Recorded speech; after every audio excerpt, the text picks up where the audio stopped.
আজ আমি তোমাদের ওয়েস্ট বেঙ্গল বোর্ডের তোমাদের ইংরেজি টেক্সট বুকের যে লেসন টেন রয়েছে, a great social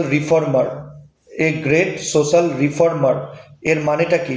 great social reformer মানে একজন মহান সমাজ সংস্কারক। গ্রেট সোশ্যাল রিফর্মার এর মানেটা কি? একজন মহান সমাজ সংস্কারক।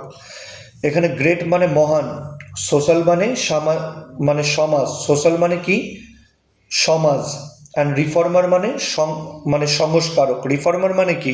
সংস্কারক। তাহলে গ্রেট সোশ্যাল রিফর্মার, একজন মহান সমাজ সংস্কারক। এই গল্পটি পড়িয়ে দিচ্ছি। সবাই 106 পাতা বের করো।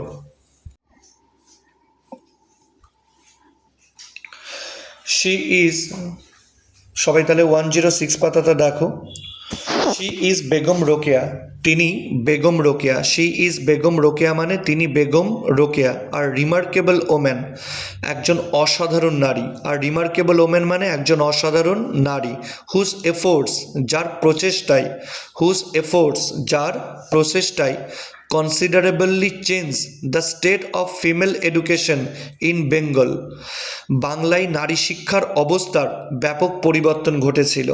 হুজ এফোর্টস, যার প্রচেষ্টায় considerably change the state of female education in Bengal, বাংলায় নারী শিক্ষার অবস্থার ব্যাপক পরিবর্তন ঘটেছিল। The state of female education in Bengal, এইটার মানে কি? এটার মানে হচ্ছে বাংলায় নারী শিক্ষার অবস্থার। The state of female education in Bengal, এটুকুর মানে কি?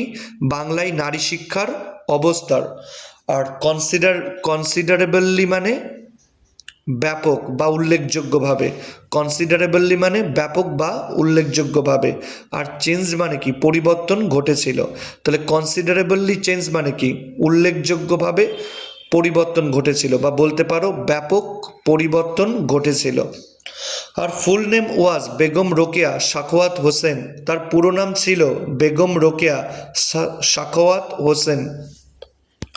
She was kind and generous to the disadvantage women of Bengal, তিনি বাংলার পিছিয়ে পড়া নারীদের প্রতি দয়ালু ও উদার ছিলেন।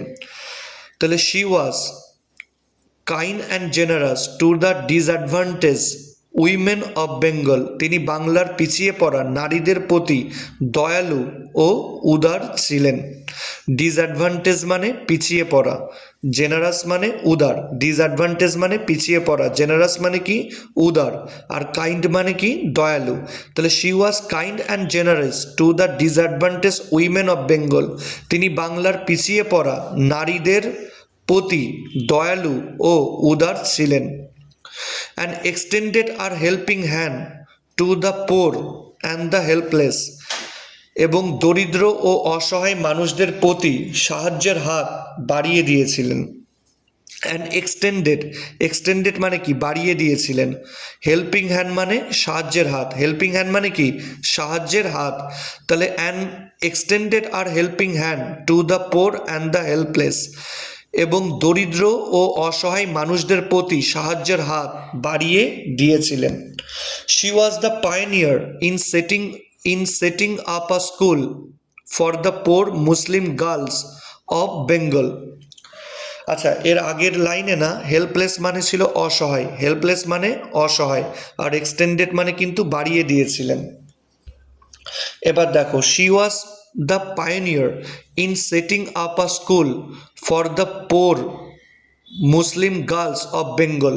আগে এইটুকের মানেটা আগে পড়ে নাও। In setting up a school for the poor Muslim girls of Bengal, বাংলায় দরিদ্র মুসলিম মেয়েদের জন্য একটি বিদ্যালয় প্রতিষ্ঠার ক্ষেত্রে। আবার পড়ো, in setting up a school for the poor Muslim girls of Bengal,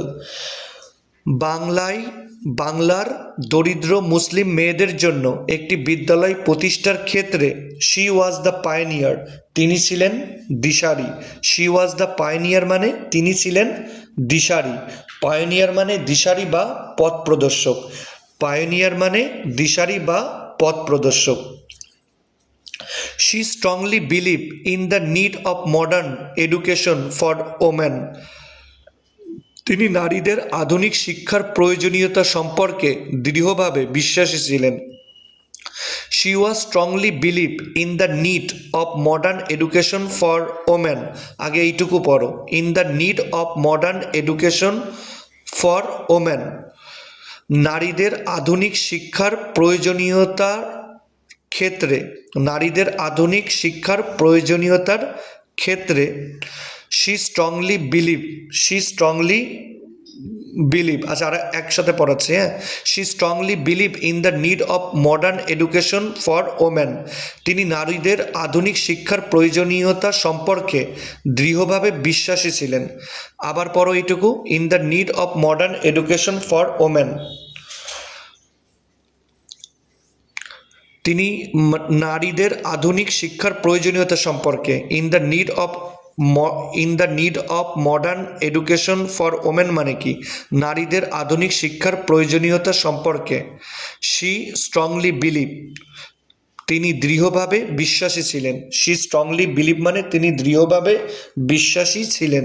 strongly মানে কি, স্ট্রংলি মানে দৃঢ়ভাবে, বিলিভ মানে কি বিশ্বাসী ছিলেন, বিলিভ মানে বিশ্বাসী ছিলেন। Begum Rokeya was born in an affluent Muslim family. Begum Rokeya একটি ধনী মুসলিম পরিবারে জন্মগ্রহণ করেছিলেন। বেগম রোকেয়া ওয়াজ বর্ন, বেগম রোকেয়া জন্মগ্রহণ করেছিলেন in an affluent Muslim family, একটি ধনী মুসলিম পরিবারে। অ্যাফুলেন্ট মানে ধনী, অ্যাফুলেন্ট মানে ধনী। Though she never went to school, যদিও তিনি কখনো স্কুলে যাননি। Though she never went to school, যদিও তিনি কখনো স্কুলে যাননি, কমা মানে তবুও। Rokeya educated herself, Rokeya educated herself, তবুও রোকেয়া নিজেকে শিক্ষিত করে তুলেছিলেন। রোকেয়া এডুকেটেড হারসেলফ, তবুও রোকেয়া নিজেকে শিক্ষিত করেছিলেন।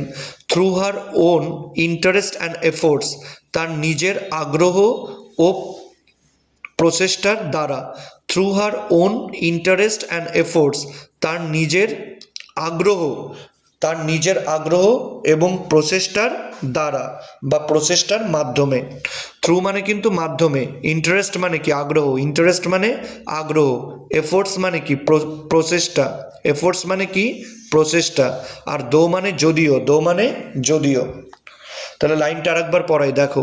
Though she never went to school, যদিও তিনি কখনো স্কুলেই যাননি, কমা মানে তবুও। রোকেয়া এডুকেটেড হারসেলফ, রোকেয়া নিজেকে শিক্ষিত করে তুলেছিলেন। Through her own interest and efforts, তার নিজের আগ্রহ এবং প্রচেষ্টার মাধ্যমে। She learned Arabic and Persian at home, তিনি বাড়িতেই আরবি এবং ফার্সি ভাষা শিখেছিলেন। She learn Arabic and Persian at home, তিনি বাড়িতেই আরবি ও ফার্সি ভাষা শিখেছিলেন। And also received lessons in Bengali and English, এবং বাংলা ও ইংরেজিতেও শিক্ষা লাভ করেছিলেন। And also receive lessons in Bengali and English, এবং বাংলা ও ইংরেজিতেও শিক্ষালাভ করেছিলেন।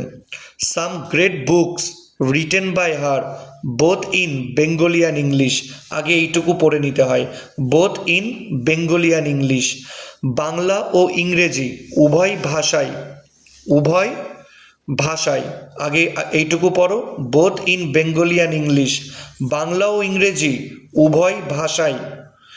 Some great books written by her, some great books written by her, তার লেখা কিছু অসাধারণ বই, তার লেখা some great books written by her মানে কি, তার লেখা কিছু অসাধারণ বই will be remembered for ever, চিরকাল স্মরণীয় হয়ে থাকবে। Will be remembered for ever, চিরকাল স্মরণীয় হয়ে থাকবে। একটু একসাথে পড়িয়ে দিচ্ছি লাস্টের সেন্টেন্সটা আবার। Some great books written by her both in Bengali and English, বাংলা ও ইংরেজি উভয় ভাষায় তার লেখা কিছু অসাধারণ বই, উভয় ভাষায় লেখা উভয় ভাষায় তার লেখা কিছু অসাধারণ বই will be remembered for ever, চিরকাল স্মরণীয় হয়ে থাকবে, চিরকাল স্মরণীয় হয়ে থাকবে। রিমেম্বার্ড মানে কি? স্মরণীয় হয়ে থাকবে। রিমেম্বার্ড মানে, উইল বি রিমেম্বার্ড মানে চিরকাল স্মরণীয় হয়ে থাকবে। আচ্ছা, রিমেম্বার্ড মানে স্মরণীয় হয়ে থাকা, আর ফর এভার মানে চিরকাল, ফর এভার মানে চিরকাল। আর রিটেন মানে কিন্তু লেখা, রিটেন মানে কি? লেখা। আর বোথ মানে উভয়, বোথ মানে কি? উভয়। তাহলে আরেকবার দেখো, some great books written by her both in Bengali and English. Both in Bengali and ইংলিশটা আগে দেখো, বাংলা ও ইংরেজি উভয় ভাষায়।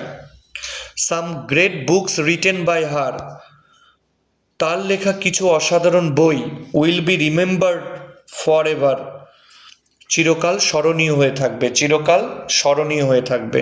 তাহলে ওয়ার্ড মিনিংগুলো খাতাতে লিখে ভালো করে পড়ে নাও। আর এখানে কিন্তু মনে রাখবে, অ্যাফুলেন্ট মানে কিন্তু ধনী।